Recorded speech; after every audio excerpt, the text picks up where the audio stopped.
Hello guys, केम छो? New look में welcome छे। आज अमे बनावी छी दूध पाक। આપણે 1 लीटर दूध લીધેલું છે। ત્યાર પછી આપણે ગેસ ચાલુ કરીને દૂધને ધીમા ગેસે આપણે ઉકળવા દેશું।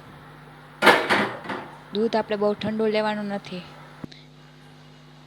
ચોખા પલાળેલા છે 1 કલાક અગાઉ, એટલે ચોખા પલાળેલા છે। दूध સરસ રીતે ગરમ થઈ ગયું છે। પલાળેલા ચોખાને આપણે દૂધમાં એડ કરી દેશું।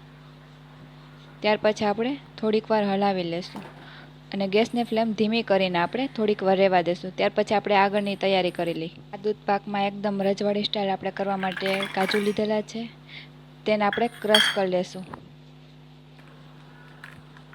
ત્યાર પછી મિલ્ક પાવડર લીધેલો છે, તેને આપણે ક્રશ થઈ ગયો છે તો તેમાં આપણે ઉમેરી દેશું। ત્યાર પછી આપણે દૂધ એડ કરી દેશું અને પાછું મિક્સર દાળને આપણે ક્રશ કરી લેશું એટલે મિક્સ થઈ જાય સરસ રીતે।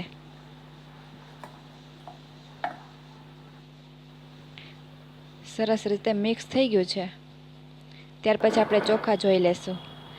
સરસ રીતે બફાઈ ગયા છે। ચોખા સરસ રીતે આપણા બફાઈ ગયેલા છે।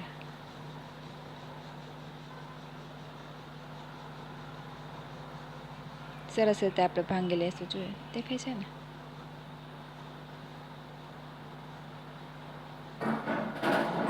ત્યાર પછી આપણે મિલ્ક પાવડરને એડ કરેલો છે, તેને આપણે આમાં ઉમેરી દેશું એટલે સરસ આપણો દૂધ પાક ઘટ અને સરસ થશે રજવાડી સ્ટાઇલ।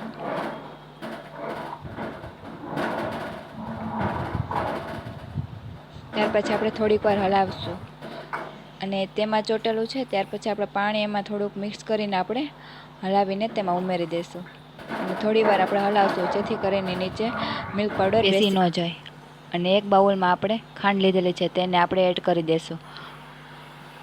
ખાંડનું પાણી થઈ જાય એટલા માટે આપણે 10 મિનિટ એને ઉકળવા દઈશું અને સરસ રીતે આપણે હલાવી લઈશું જેથી કરીને બેસી ના જાય। હલાવતા રહીશું સરસ। અને ચપટી એક જ આપણે હળદર લેશું જેથી કરીને એની સ્મેલ વધારે ના આવે। અને બધાની ઘરે કેસર હોય એવું જરૂરી ના હોય, એટલે આપણે કેસર જેવો સ્વાદ લેવા માટે આપણે હળદર ચપટી એક જ ઉમેરશું અને સરસ રીતે આપણે હલાવી લઈશું। 10 મિનિટ આપણે હલાવતા રહીશું એટલે સરસ રીતે આપણું કેસર જેવું દૂધ થઈ જશે। દૂધ પાક તૈયાર થઈ ગયો છે। હવે નીચે આપણે ઉતારી લેશું। તેને આપણે એક બાઉલમાં સર્વ કરી લેશું। Like, comment, and subscribe.